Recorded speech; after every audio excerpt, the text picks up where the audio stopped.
provide you with the lowest per GB rates, night or day.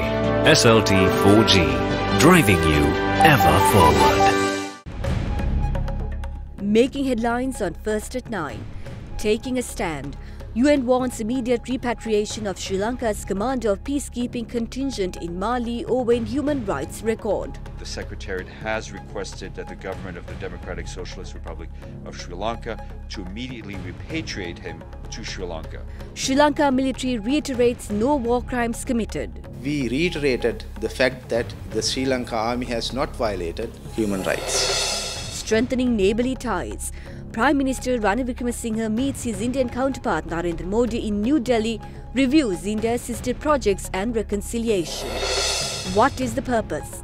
State Minister of Foreign Affairs questions the function of Provincial Council. When 5 councils today have expired and the 6th is about to expire with no knowledge of when the elections are going to be held and nobody cares. When the truth prevails, Turkey vows to reveal truth on Saudi critic's death as Saudi Arabia finally admits that Jamal Khashoggi was killed in its consulate.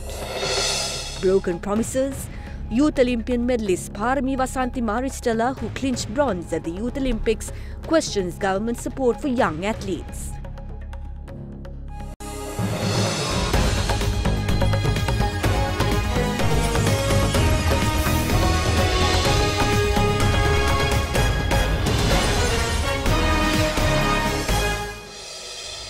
A very good evening and welcome to First at 9, another Derana 24/7 Sri Lanka's news channel. I'm Katharina Chan.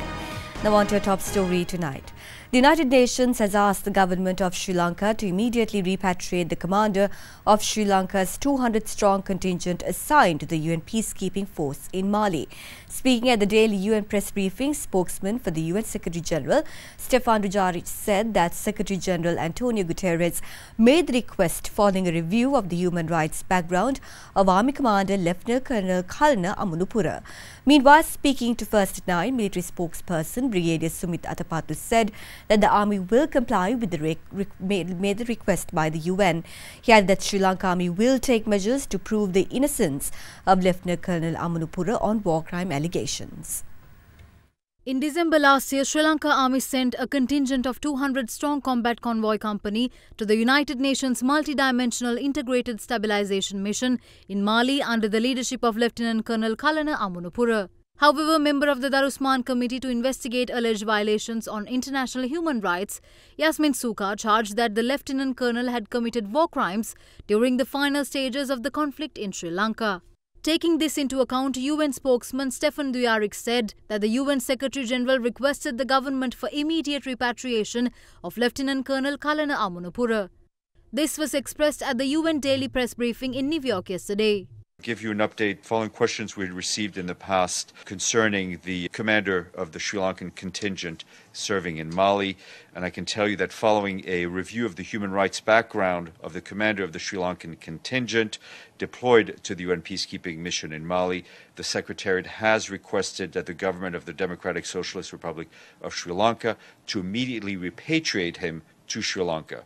This will be done at their cost as per normal procedures.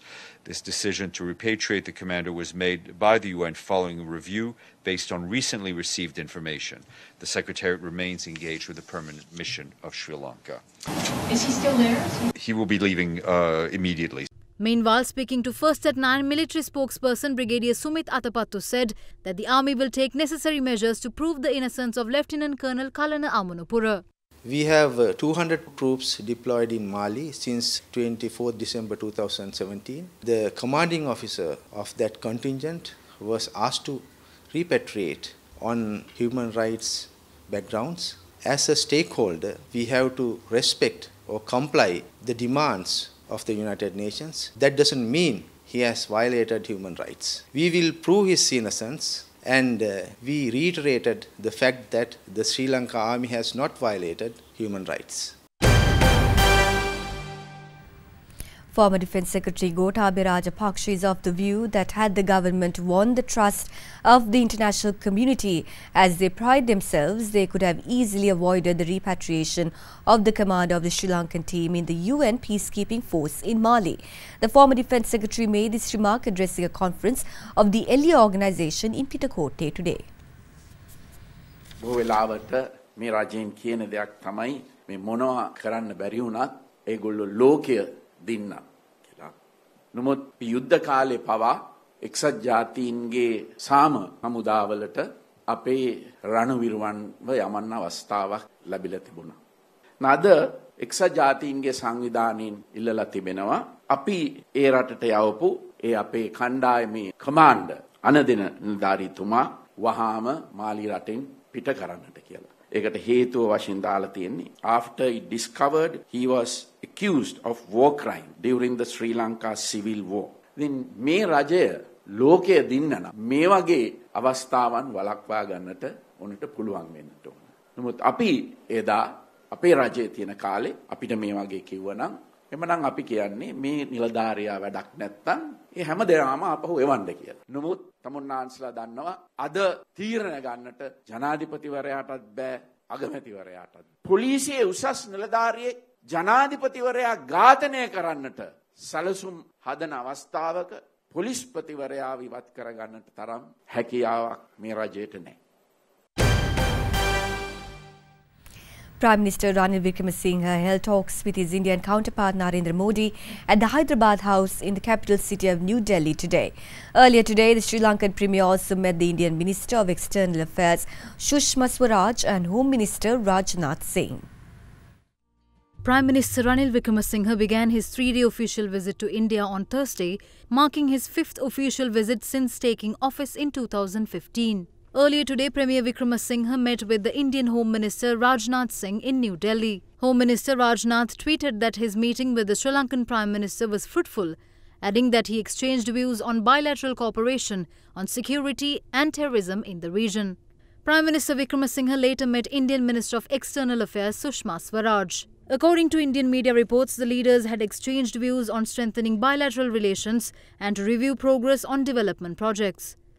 Later this afternoon, the Sri Lankan Premier met with Indian Prime Minister Narendra Modi at the Hyderabad House in Delhi.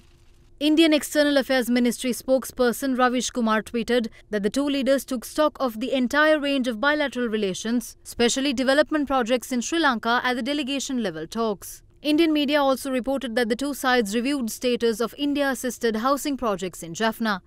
It was also reported that the two leaders deliberated on Sri Lanka's reconciliation process and devolution of powers in the Tamil-dominated areas. Inspector General of Police Pooja Jayasundara assures that he will make a significant progress with regard to prevention of illegal drug trafficking before his tenure comes to an end. The IGP was speaking at an event held in Kalaniya yesterday.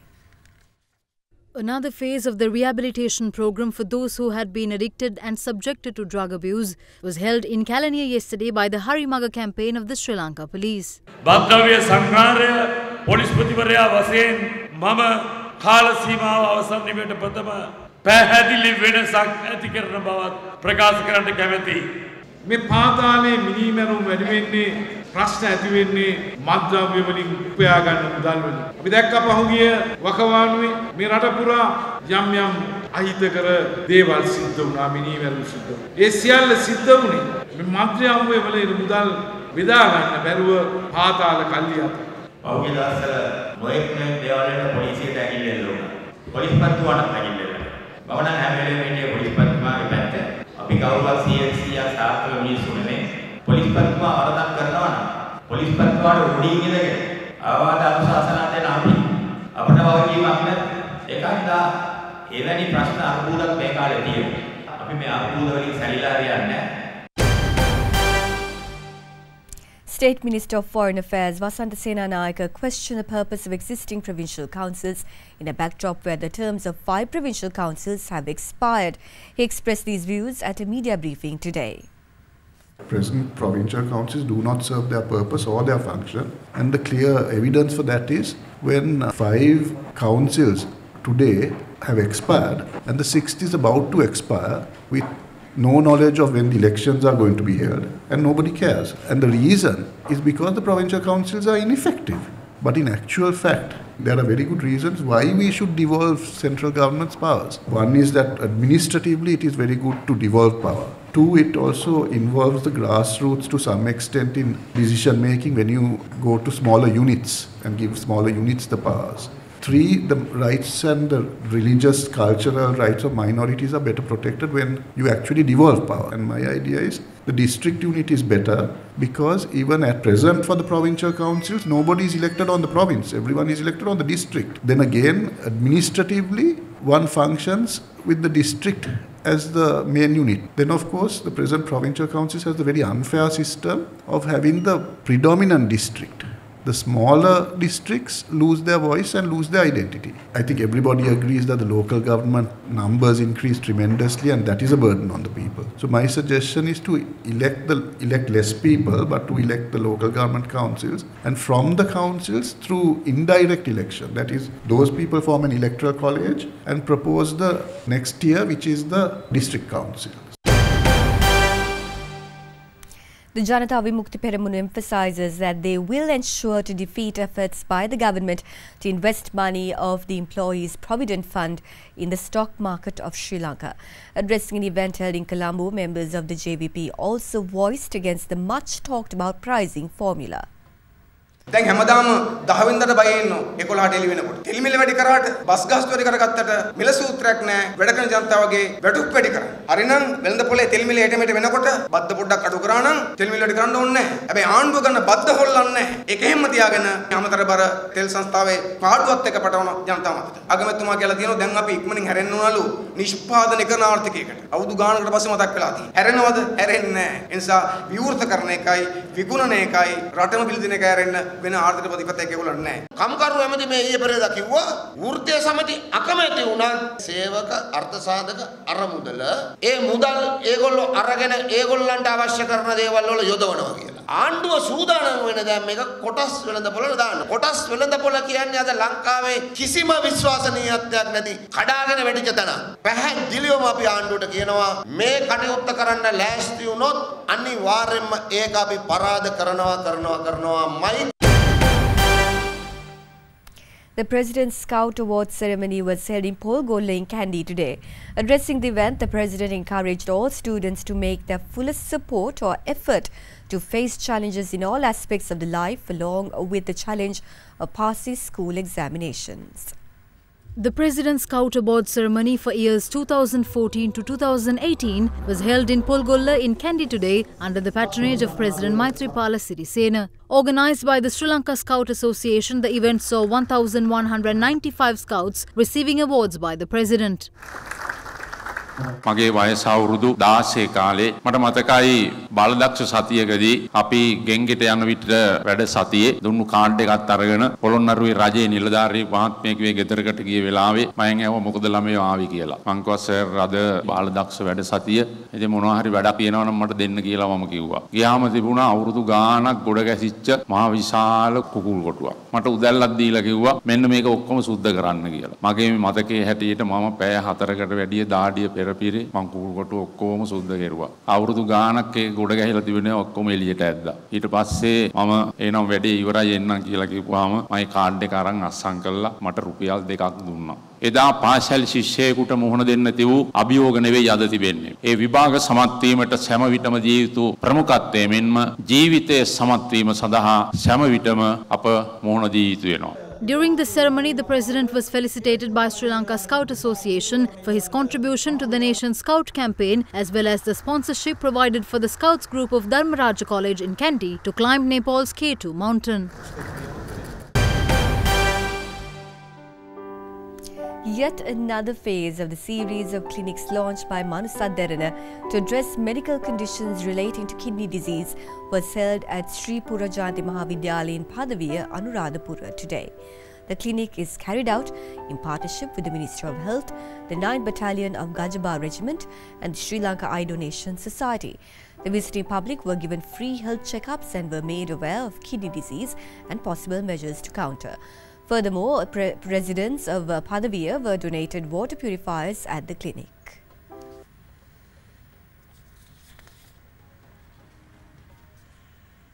And with that, let's cross over to a short commercial break. Stay tuned.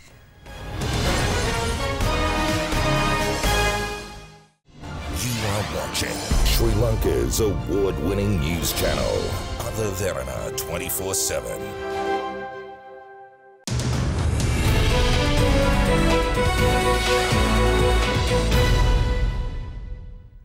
Verite research questions as to who is accountable for tracking progress of the budget. The question is raised in a backdrop where findings on the research group's online platform Budget Promises Beyond Parliament revealed that the budget implementation unit under the Ministry of Finance, which was said to have been opened last year, was non-existent.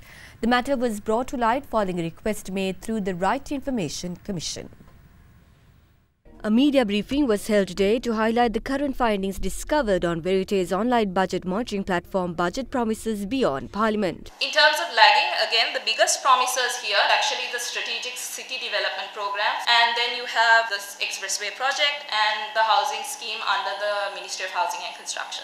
Are neglected promises, which is a slightly more interesting story when you look at the promise on the Exim Bank. Or in 2016, the allocation for the project was only 50 million, and in 2017, when we tracked this proposal as well, they increased the allocation of that promise to 10 billion, but again, not initiated. This year, we have been told that the funds for this promise is insufficient.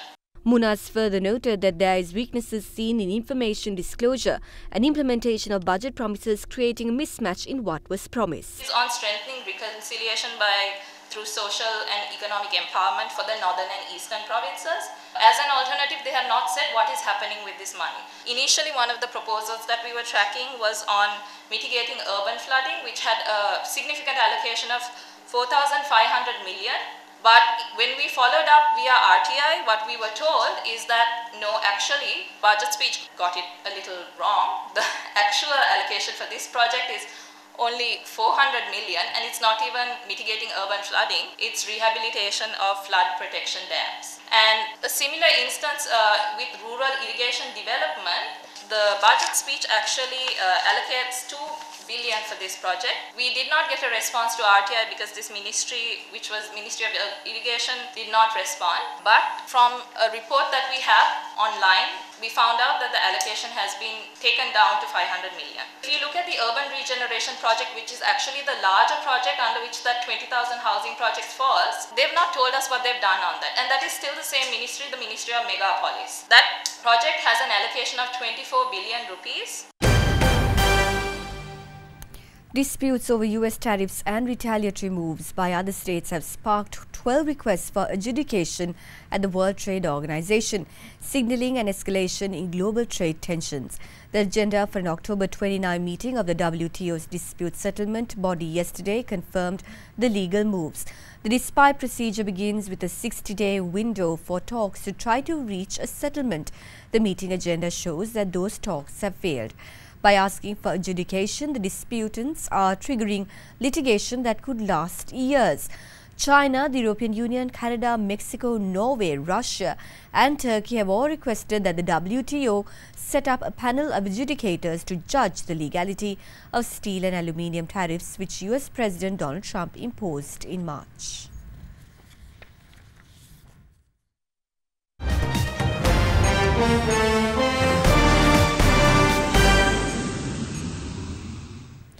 After 2 weeks of denial under intense international and media pressure, Saudi Arabia has admitted for the first time that journalist Jamal Khashoggi had died in the Saudi consulate in Istanbul. Saudi Arabia's Deputy Intelligence Chief Ahmed al-Asiri and Saud al-Qahtani, who is the senior advisor to the Saudi Crown Prince Mohammed bin Salman, had been sacked over the incident. Saudi Arabia admitted for the first time that the missing journalist Jamal Khashoggi had died inside its consulate in Istanbul. State media reported that Khashoggi had died after a fight with people he met at the consulate. A statement from the Saudi public prosecutor meanwhile said that investigations are still underway and 18 Saudi nationals have been arrested in connection to the incident. King Salman had also ordered the dismissal of 2 senior officials, Saudi al-Qahtani, a royal court advisor seen as the right-hand man to Crown Prince Mohammed bin Salman, and Deputy Intelligence Chief Ahmed Asiri over the incident.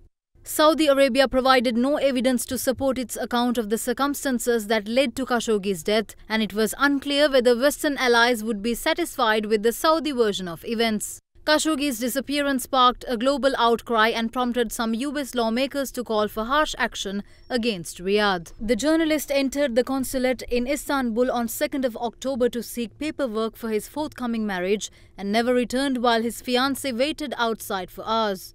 Turkish police meanwhile widened their search from the consulate grounds to a nearby forest where unnamed officials believe his body may have been disposed of. More than 60 people have been killed and 100 injured after a speeding train ran into a crowd of people standing on the railway tracks in the city of Amritsar in India last night. The victims were standing on the railway tracks to watch the celebrations for Dussehra, the Hindu festival marking the triumph over good over evil. The train was travelling from Jalandhar to Amritsar when the group of people were standing on and near the railway tracks watching celebrations of the Hindu festival of Dussehra when the collision occurred. The victims had not heard the approaching train as they watched a firecracker-filled effigy of the demon king Ravana burn. Children are said to be among the dead. There are fears that the death toll will rise further. Indian Railway Board meanwhile said the railways should not be held responsible for the incident. Officials of the railway said that the two-man level crossing on the track where the incident took place was closed at the time. A state of mourning has been declared today while offices and schools in Punjab province were closed. Meanwhile, Prime Minister Narendra Modi tweeted and described the incident as heart-wrenching. India's state railways, largely built during colonial rule, have an appealing safety record after decades of underinvestment in rail safety infrastructure, as the priority has remained more on keeping fares low for the 23 million passengers who use the network daily. You are watching Sri Lanka's premier news channel, Derana 24/7.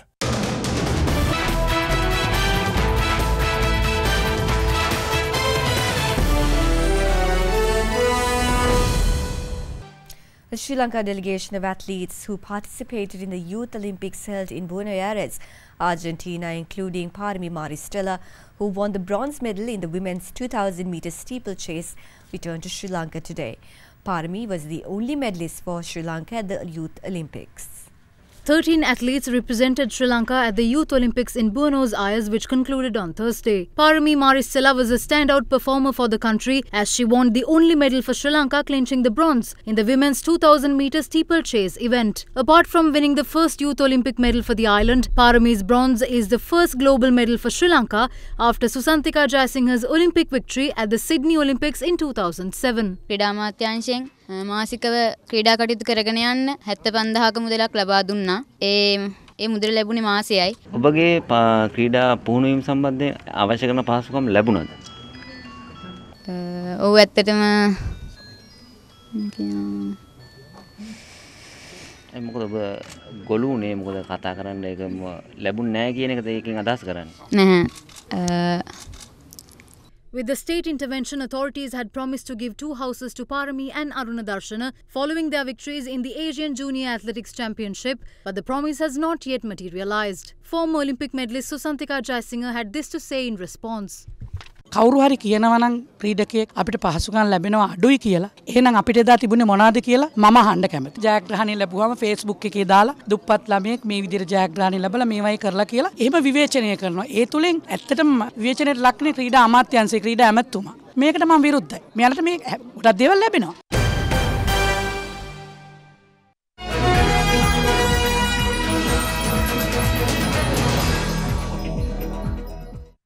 Time for you to get the latest from the world of entertainment with our segment 70 Seconds of Entertainment.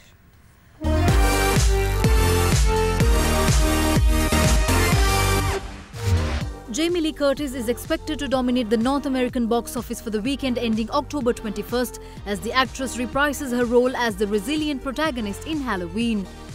The 2018 version marks the 11th installment in the horror series, which began in 1978.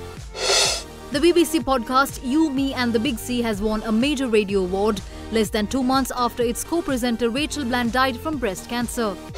Singer Michael Bublé has spoken about putting his career on hold after his son Noah was diagnosed with liver cancer as he releases his new album, Love. There's not one of us that life leaves alone in that way. That is life. And I feel a gratitude. I feel that I learned what the word grace meant to me. The singer recently dismissed reports publishing in the Daily Mail that he was retiring from music. Lady Gaga's engagement confirmation and female empowerment dominated the Elle Women in Hollywood event on Monday night in Beverly Hills. As a woman who was conditioned at a very young age to listen to what men told me to do, I decided today I wanted to take the power back. Today I wear the pants.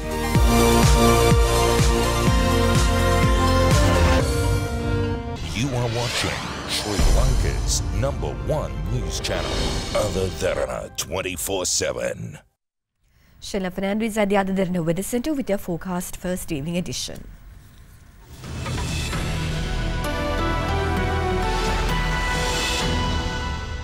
A very good evening to our viewers and welcome to Forecast First. Starting off with your temperatures for tomorrow that will vary between 20 and 30 degrees Celsius with the highest of 30 expected in Mullaitivu. Well, when looking at the map, a low pressure zone will develop in the central hills and will gradually spread throughout the island. Well, moving on to rain forecast for tomorrow, the prevailing rainy condition in the country is likely to continue tomorrow as well, as most parts of the island will experience showers with thunder activity also expected. That's all from the Weather Centre tonight. Up next is your city by city forecast.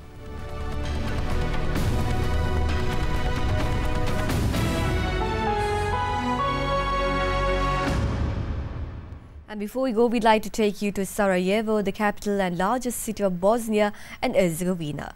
Idyllic mountain setting and diverse heritage makes Sarajevo one of Europe's most intriguing cities. We hope you enjoy these visuals and have a pleasant evening.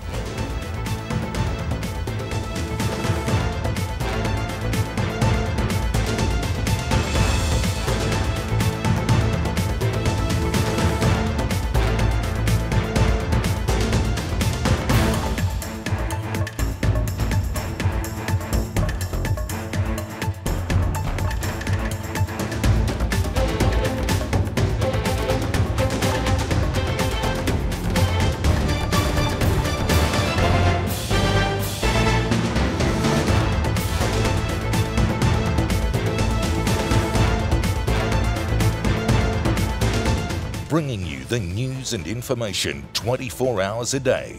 This is Sri Lanka's premier news channel, Other Derana 24/7.